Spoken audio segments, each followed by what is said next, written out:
हम दोनों एक साथ खुश रह सकेंगे।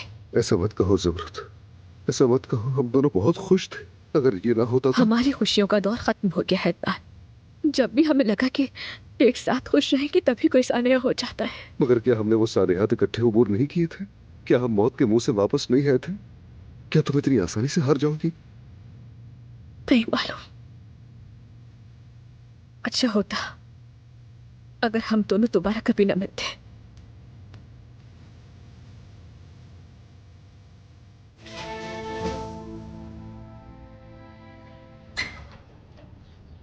अदनान साहब, मैं माज़रत चाहती हूँ आपको परेशान किया, मगर दरवाजे पर आपका कोई इंतज़ार कर रहा है। कौन है वो? उसने नहीं बताया।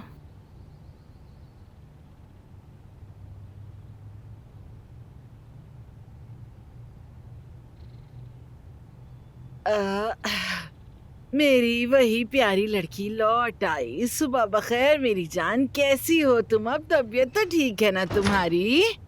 आपा कैसी हैं आप? बेहतर महसूस कर रही हैं? बिल्कुल नहीं,